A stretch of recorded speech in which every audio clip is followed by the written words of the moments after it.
పక్క జిల్లాకి ఈ జిల్లాకి వేరియేషన్ ఉంది. వైజాగ్ జిల్లాకి విజయనగరం జిల్లాకి అక్కడ ఏంటి 1% ట్యాక్స్ కట్టుకుంటున్నారు మా సోదరుల దగ్గర, ఐదుబస్ ఓనర్ల దగ్గర వైజాగ్ జిల్లాలో. ఎక్కడైతే 14.5 ఏంటి ఇది ఒక డిప్యూటీ కమిషనర్, ఇప్పుడు ఒక కమిషనర్ ఉన్నారు, అతను జాయింట్ కమిషనర్, స్టేట్లో కమిషనర్ ఉంటారు అమరావతిలో. ఇక్కడ 3 జిల్లాలకి జాయింట్ కమిషనర్ ఉంటారు. ఇక్కడ ఈ జాయింట్ కమిషనర్ ఈ 3 జిల్లాలు అతను పరిదే కదా. పక్క జిల్లాలో 1% ఏంటి, ఎక్కడే మనం 14.5 కమర్షియల్ ట్యాక్స్ మనం వసూలు చేయడం ఏంటని అతనికి తెలుసుకోవాలి కదా జాయింట్ కమిషనర్. నాకు ఒక పరిస్థితి ఎదురైంది. నాకు ఎప్పుడు నేను ఇంతవరకు కమర్షియల్ ట్యాక్స్ ఆఫీస్ ఇట్లా ఎక్కలేదు. నేను ఒక సోదరు దగ్గర బస్సు కొన్నాను. బస్సు కొంటే జిఎస్టీ దానికి వ్యాట్ ట్యాక్స్ ఉందని 3,80,000 ఆర్టీసీ డిఎం గారు కట్టేశారు. కట్టేసిన 10 రోజులు వారం అయినా లెటర్ ఇవ్వడం అది అక్కడ కోరి ఈ అజీజ్ గారు చాలా నాకు హెరాస్మెంట్ చూపెట్టారు. ఏడు మా డబ్బులు పోయి మా ఇది పోయి మేము తిరగడానికి చెప్పులు ఎరిగిపోయేటట్టు తిరిగి అజీజ్ గారు రేపిస్తాను మరి దేనికి దానికి ఏంటో మరి దానిలో ఆంతరం ఏంటో నాకు అర్థం పడలేదు. నేను డిఎం గారేమో నేనైతే పంపించాను అంటారు, 3,87,000 ట్యాక్స్ కట్టిస్తాను ఆ బస్సు. కానీ ఆ బస్ నెంబర్ కూడా నేను తీసుకున్నాను ఒక దగ్గర ఆ బస్సు. నాకే చొక్కలు చూపెట్టేసారు అజీజ్ గారు. ఇదిగో అది కానీ చాలా రెస్పెక్ట్ ఉండదు, మర్యాద ఉండదు, గౌరవం ఉండదు. వాళ్ళు ఎలాగో మరి చూస్తారు. చాలా ఆఫీసులో పనులు కావాలంటే బయట జైలుకి వెళ్ళి బయట రావడమే అలా ఉంది పరిస్థితి. మీరైనా ఈ పత్రిక సోదరులందరినీ కమర్షియల్ ట్యాక్స్లో ఎవరు కస్టమర్ అయినా పనులు యాగవంతం అయ్యేటట్టుగా మీరు కొద్దిగా సరిదిద్దాలి. అది పై అధికారులు కూడా తెలియపరచాలి. మీరు ఈ జాయింట్ కమిషనర్ పట్టించుకోవాలి. పక్క జిల్లాలు రాష్ట్రం మొత్తం మీద లేని ట్యాక్స్ ఎక్కడ ఎందుకు విజయనగరంలో మనం వసూలు చేస్తాను? పక్క రాష్ట్రం మొత్తం మీద లేని ట్యాక్స్ విజయనగరంలో ఎందుకు అమలు అవుతుంది? మరి జాయింట్ కమిషనర్ అయినా నివేదిక తెప్పించుకొని చూడాలి కదా. అతను 3 జిల్లాలకు అధికారు కదా జాయింట్ కమిషనర్. మమ్మల్ని అక్కడ ఇబ్బంది పెట్టకూడదు కదా ఎయిర్ బస్ సోదరులే, ఎయిర్ బస్ ఓనర్లే. తక్షణం మీ మీడియా ద్వారా సోదరుల ద్వారా ఈ సమస్య పరిష్కారం అవుతుందని మేము ఆశిస్తున్నామండి.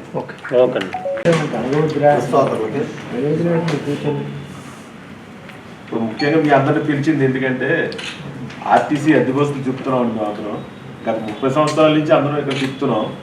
కానీ 14, 15, 16, 16, 17లో వ్యాట్ ట్యాక్స్ నిమిత్తం మాకు కోట్ల రూపాయలు ట్యాక్స్ కట్టాలని చెప్పేసి ఓన్లీ విజయనగరం జిల్లా, ఆంధ్రప్రదేశ్ మొత్తం మీద ఎక్కడా లేదు, విజయనగరం జిల్లాలో చాలా హెరాస్మెంట్ చేస్తున్నారు. ఇప్పుడు వరకు ఏదో కింద మీద పడి మేము నెక్కొచ్చాం. కానీ మా ఆస్తులు బస్సులు అన్నీ కూడా అటాచ్ చేసి 1వ నెల నుంచి ఈ రోజు వరకు చాలా హెరాస్మెంట్ చేస్తున్నారు.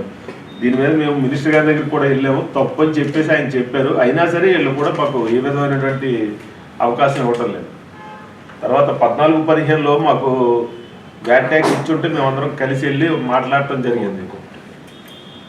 14, 15, 15, 16కి 3,30,00,000 రూపాయలు మేము కట్టి ఉన్నామండి. కడితే అప్పుడున్న జేసీ గారు ఎన్ శ్రీనివాస్ గారు మొత్తం అది క్లోజ్ చేసి 15, 16కి మాకు ఏ విధమైన 16, 17కి మాకు ఏ విధమైన సంబంధం లేదు, మీరు ఎక్కడి నుంచి కోర్టు ఆర్డర్ తెచ్చుకోవాలి అని చెప్పారు. అప్పుడు 16, 17కి మేము ఏం చేసామంటే ఆర్టీసీ ఎండీ గారిని కమర్షియల్ ట్యాక్స్ ఆయన్ని కలిపి ఒక సర్క్యులర్ ఇచ్చారు 5% ఆర్టీసీ వాళ్ళు కట్టాలని. ఆ సర్క్యులర్ 5% సర్క్యులర్ కూడా మా దగ్గర ఉంది. ఇది ఉంటే ఆర్టీసీ వాళ్ళు 5% డబ్బులు కట్టేశారు. కట్టేసిన తర్వాత 2020లో 14.5 కట్టాలని మాకు డిమాండ్ నోటీస్ ఇచ్చారు. మేమందరం కలిసి వెళ్ళి అడిగాం, ఏమంటే 16లో మాకు ఇస్తే 16, 17కి 14.5 కట్టాలంటున్నారు, ఏంటంటే విషయం అని అడిగితే సరే మీకు 16లో సర్క్యులర్ వచ్చింది కదా, అప్పుడు పొరపాటున ఇచ్చుంటే దానికి ఏం సంబంధం లేదని చెప్పేసి అన్నారు. అప్పటి నుంచి 24 వరకు ఎవరూ మాట్లాడలేదు. 2024లో జనవరిలో అందరికీ ఎలా డిమాండ్ నోటీసులు ఉన్నాయని చెప్పేసి అటాచ్మెంట్లు ఇవ్వడం మొదలుపెట్టారు. ఏదో 2 నెలలు మేమందరినీ మేనేజ్ చేసుకుని ఏదో కింద మీద పడి ఆపేం. కానీ ప్రస్తుతానికి ఏదో మా ఆస్తులను మా బస్సుల తాలూకా బిల్స్ అన్నీ కూడా ఆపేస్తున్నారు. ఈ 5% ఆర్టీసీ వాళ్ళు కట్టేవనేమో వాళ్ళు అంటున్నారు, వీళ్ళేమో కట్టలేదంటారు. ఆర్టీసీ వాళ్ళు కట్టేమంటారు. ఆర్టీసీ వాళ్ళు ఏమంటారు, మాకు అటాచ్మెంట్ ఇచ్చారు, మాకు డబ్బులు మాకు ఇచ్చేయమంటున్నారని మీరు నెల వచ్చే ఆర్టీసీ బిల్స్ అన్నీ కూడా వాళ్ళు పట్టుకుని వెళ్ళిపోతున్నారు. నియర్లీ 72 లక్షల రూపాయలు ఒక వ్యక్తి దగ్గర కట్ చేశారు ఈ 8 నెలల్లో. ఏదో విషయం కరెక్ట్గా చెప్పమని చెప్పేసి మనం చెప్తుంటే కమిషనర్ కూడా చెప్పాడు ఏదో విషయం తేల్చండి. వీళ్ళు అడిగితే విజిలెన్స్ వాళ్ళు ఇచ్చారండి. విజిలెన్స్ వాళ్ళు 1% ఇచ్చాం, మేము 14.5 ఇవ్వలేదు, మాకు సంబంధం లేదు, మేము రాస్తాం వరకే రాస్తాము, అది వాస్తవం కాదని వాళ్ళు తీర్చుకోవాలని వాళ్ళు అంటున్నారు. వీళ్ళు ఏమంటున్నారు 14.5 ఇచ్చేసాము, మాకున్న హైయెస్ట్ రేట్ అదే అని చెప్పేసి వాళ్ళు అంటారు. 14.5 ఉందని మీ దగ్గర ఆర్డర్ ఏమైనా ఉందా అంటే లేదట. అలాగే మనం 5% ఆర్డర్ చూపిస్తే అది యాక్సెప్ట్ చేయట్లేదు. ఇదిగో మీ అందరికీ కూడా ఇస్తాను, ఇందులో ఉన్న ఆర్డర్స్ అన్నీ కూడా కమర్షియల్ ట్యాక్స్ ఇచ్చిన 5% కట్టమన్న ఆర్డర్ అన్నీ కూడా మా దగ్గర ఉన్నాయి. ఏ విధంగానూ సమాధానం వెళ్ళినప్పుడల్లా ఇదంటే పైన అంటాడు, పైన అంటే కింద ఉంటాడు. రికవరీ ఆఫీసర్ అనే వాడికి మేము కట్టిన 3,30,00,000 రూపాయలు ఎక్కడ ఉన్నాయి కానీ దాని తాలూకు రిసిప్ట్లు ఇవ్వండి అంటే లేవట. అవి తీయడానికి పాతోడు ఉండాలి, ఆయన లేడు ఇప్పుడు అంటాడు. పాతోడు ఇచ్చిన రికవరీ మాత్రం ఇటు రికవరీ చేస్తాడు ఈ ఆఫీసర్ అజీజ్ అని DCTO. అది పరిస్థితి అని మమ్మల్ని కొంచెం న్యాయం చేస్తారని చెప్పేసి మిమ్మల్ని అందరూ కొంచెం ఉన్న వాస్తవం ఏంటంటే కట్టాల్సి వచ్చి పరిస్థితి వస్తే మేము కట్టేస్తాం, ఇబ్బంది అయితే లేదు. ఎక్కడా లేదు ఆంధ్రప్రదేశ్ రాష్ట్రం మొత్తం మీద ఎక్కడా లేదు, ఓన్లీ ఒక విజయనగరం, అందులోని వెస్ట్ సర్కిల్లోనే ఉంది. ఇప్పుడు మళ్ళీ ఎక్కడెక్కడ తీసి 9, 10లో కట్టాలి, 10లో, 11లో కట్టాలని చెప్పి మళ్ళీ ఇప్పుడు ఇస్తున్నారు. 13 సంవత్సరాల తర్వాత 4 సంవత్సరాలు దాటితే ఏ విధమైనటువంటి వ్యాట్ ట్యాక్స్ పనిచేయదట అని వాళ్ళే చెప్తున్నారు. పైగా ఇప్పుడు వాళ్ళు ఎవరు ఇచ్చేసారు మేమేం చేయాలని వీళ్ళు అంటున్నారు. సీజ్ చేస్తాం. ఇప్పుడేమో మేము స్క్రాప్గా అమ్మేస్తాం, బళ్ళు అయ్యి అమ్మేస్తాం, ఇల్లు అమ్మేస్తాం, అయ్యి అమ్మేస్తాం అంటే 30 సంవత్సరాల నుంచి వ్యాపారం చేసి ఇది 3 కోట్లు 4 కోట్లు కట్టాలంటే ఎక్కడ కట్టాలనేది కూడా మాకు అర్థం కాదు. మరి మీరు అందరూ కూడా వెరిఫికేషన్ మీకు సర్క్యులర్స్ ఇస్తున్నాము, ఒకసారి మీరు దయచేసి ఇటు ఆర్టీసీని అడగండి 5% కట్టారు లేదనేది. వాళ్ళు 5% తీసుకున్నారు లేదండి, సర్క్యులర్ ప్రకారం సర్క్యులర్ మీరు చేసి మాకు న్యాయం చేస్తారని మేము ఈ ప్రశ్న తరపున మేము కోరుకుంటున్నాం. దాని గురించి మేము పెట్టింది ఇది. ప్రతి దానికి క్లియర్ సర్క్యులర్ ఉందండి. కమర్షియల్ ట్యాక్స్ కమిషనర్ గారు ఇచ్చారు సర్క్యులర్ 5% కట్టండి ఆర్టీసీ వాళ్ళు కట్టమని లెటర్ ఇచ్చారు.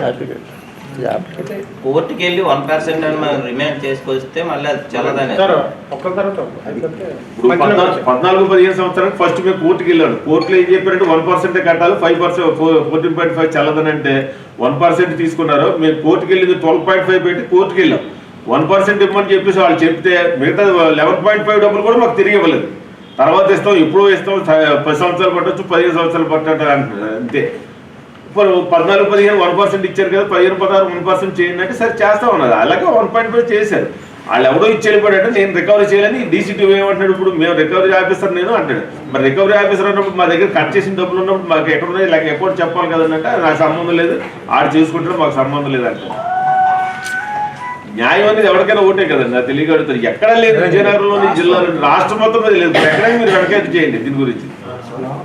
ఒక్క విజయనగరంలో ఎస్పెషల్లీ మేము వేరే పార్టీ ఇచ్చాడా ఏంటో తెలియట్లేదు. 2024 జనవరిలో స్టార్ట్ చేశారు ఇది. మొత్తం బిల్లులన్నీ పట్టుకుని వెళ్ళిపోతున్నారు. ఏమైనా ఆర్టీసీ కూడా మీరు 5% కట్టారు కదండి, ఎందుకంటే వాళ్ళు అంటారు మా ఆస్తులు మా అకౌంట్ సీజ్ చేసేస్తున్నామని వాళ్ళు అంటారు. వీళ్ళు ఏమంటున్నారు, మీరు ఇవ్వకపోతే మీ ఆస్తులు మీ డిపో అకౌంట్ అంతా ఆపేస్తానని ఆర్డర్ గార్డీస్ నోటీస్ ఇచ్చానని అంటారు. 45 బస్సులు ఇవాళ రోడ్డు మీద ఉన్నాయి. ఏం చేయాలో తెలియట్లేదు. తిప్పితే బిల్లులు రావట్లేదు. బిల్లులు ఇవ్వకపోతే డబ్బులు డ్రైవర్ జీతాలు ఇవ్వకపోతే వాళ్ళు ఇబ్బంది పడిపోతారు. మీరు కొత్త కాంప్లెక్స్లో చూడండి, అక్కడ 40 వీడు సంపాదించింది వెళ్ళి మా దగ్గర 2 కోట్ల కోట్లు నుంచి 50 కోట్ల 60 కోట్ల రూపాయలు ఆర్టీసీ బస్సులు తిరగకుండా ఆగిపోయినాయి 2-3 నెలల నుంచి. ఏం చెప్పినా కూడా ఇటు ఆర్టీసీ అధికారులు పట్టించుకోవట్లేదు, అటు కమర్షియల్ ట్యాక్స్ వాళ్ళు పట్టించుకోవట్లేదు. మా బాధ ఎవరికి చెప్పుకోవాలో కూడా తెలియట్లేదు. 230 సార్ అండి, అందులో 50 బస్సులు తిరగట్లేదు సార్. 45 బస్సులు నావేనండి అందులో.